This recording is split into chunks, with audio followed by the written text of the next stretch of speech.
this review, we're going to be taking a look at the G.I. Joe Classified Series, Cobra Infantry. I was able to get a few of these from Amazon.com.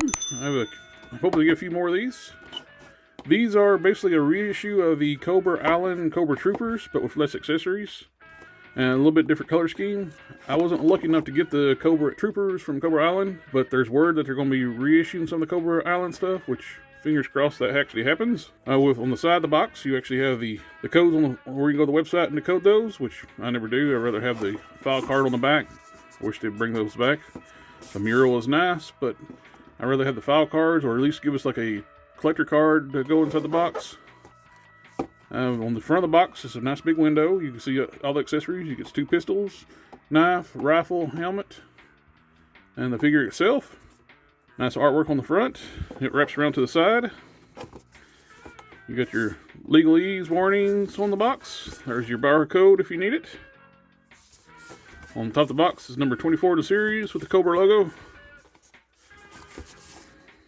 Here we have the figure in the plastic tray. Like I said, we can see all the accessories from the window box. The pistols, knife, rifle, helmet. Here we have the Cobra entry freed from the plastic tray. The detailing and sculpt is really nice on the figure. That's one been consistent with a lot of these G.I. Joe classified figures. The sculpting is really nice. I love all the texture and sculpting on the outfits. It's a nice departure from a big Marvel Legends collector, and most of those are just smooth bodies that they repaint. So it's really nice seeing all this detail on the figure. It shows what they can actually do when they put a little effort into them. I love all the sculpting on the vest. You got the nice sheath here, the gun holster, and you have a holster on the back. You got 2 ports for rifles, which you only have 1 rifle. With the Cobra Allen had enough accessories to fill all the plugs on the back. I wish they would have gave us enough weaponry where you can actually fill all these on the back. But it's still a great looking figure and great troop builder. The sculpt on the head is really nice. You got really menacing looking eyes. I love the texture down the center of the skull cap. And on the sides, the mask is really nicely detailed. You got the texture down on the neck. The texture's everywhere on this figure. On the shoulder pads, the fabric has texture on the pants. I love how they even sculpt the seams of the pants on the clothing. All the armor is really well detailed. Such a great looking figures. Even got a Cobra logo on the back of the center strap. And Cobra logo on the pouches. And of course the center chest. This is actually on the actual figure itself, not on the armor. If you really want to change things up a little bit on your figures, you could actually take these, you can heat them up and pop the arms out and take the vest off. But I'm planning on leaving all the tactical gear on all mine. For accessories, the infantry comes with a helmet, which I'll always have the helmet displayed for mine. As you can see, when the helmet's on, it's very secure. You can actually shake the figure by holding the helmet. It's not going to come off. He has this really nice knife sculpt. If you see, there's a snake from the guard. You actually have a snake coming up onto the knife. Looks like the snake is spitting out the knife or trying to swallow the knife. It's a really cool looking design. Would have loved to see some paint on this, really bring out the detail, because that's such a great looking sculpt. For the pistols, they're both the same pistol. I would assume these are most of the G.I. Joe classified stuff. These are probably modeled off a Nerf gun. Same with the rifle. The one thing I really hate about the G.I. Joe classified is I'm not harping on the Nerf gun part. It's these pegs. These make the figures feel cheap because they're meant to just plug on the back for storage like that. Just make a holster or something where you can hold the gun instead of making the guns look so cheap by putting these pegs. With this peg, it actually plugs into the vest or in the back. So if you plug on here, it looks pretty good from the back, but I would rather have some kind of holster system instead of a giant peg on the side of the gun. Articulations, where these figures really shine, you have a disc hinge for the neck. You have a ball peg on the base of the neck, which will have a lot of movement. With the disc hinge, you can look up this far, look down this much, plus with the ball joint in the neck, You get a lot of tilt, roll around, disc-kin shoulders. Most of the G.I. Joe classifieds have a butterfly joint, but not all of them have a lot of range of motion. This one has almost none. And yeah, there's just a little bit forward, a little bit back, and break it free a little bit.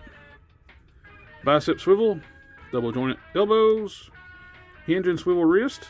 Now this is one little correction I need to make with the Viper review. I was annoyed at the fact that they give horizontal hinges for the gun hands. I didn't think about checking the left hand, because most of them, like with Duke, both hinges are the same. They're horizontal hinges. But with the Cobra Viper and with the Cobra Infantry, you have a horizontal hinge on the right hand, but a vertical hinge on the left hand. So your Cobra Vipers and your Cobra Infantries are basically left-handed figures. Is Hasbro trying to say that all left-handed people are evil or something? But I was wanting to point that out with the Cobra Viper, which I was disappointed with the horizontal hinges. But I'm glad to know that they actually have a vertical hinge for holding weapons properly.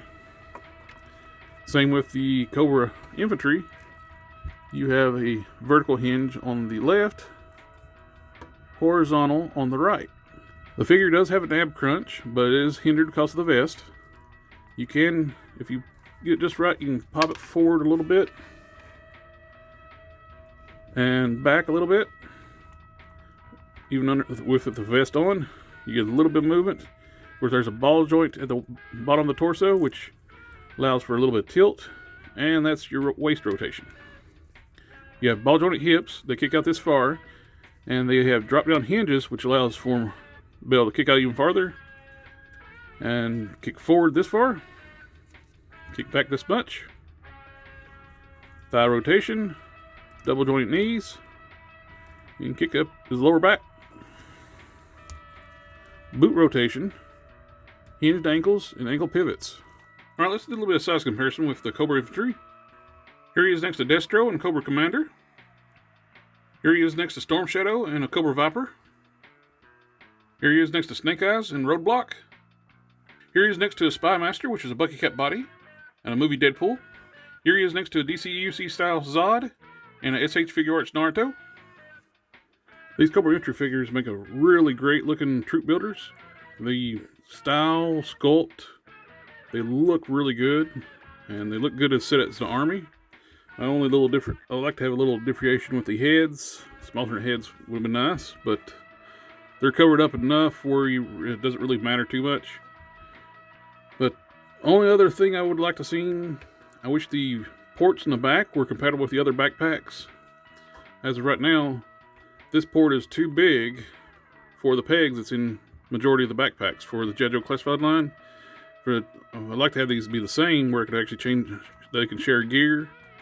So it would be really cool to have a infantry with a Viper backpack, but the hole is too big, so it's just going to fall out.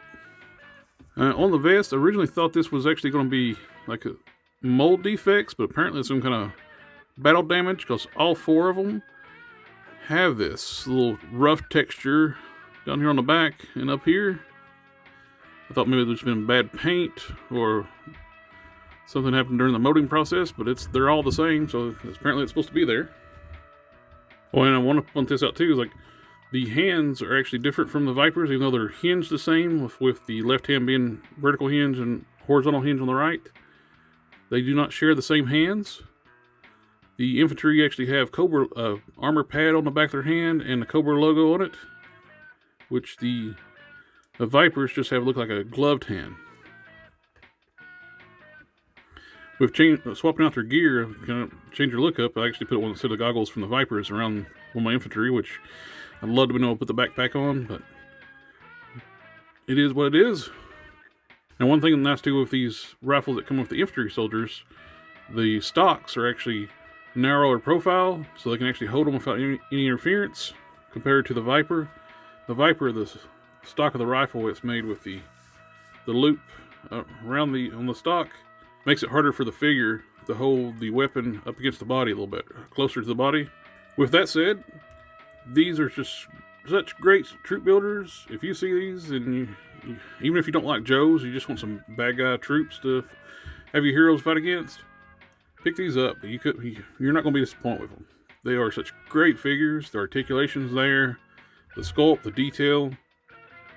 Very recommended.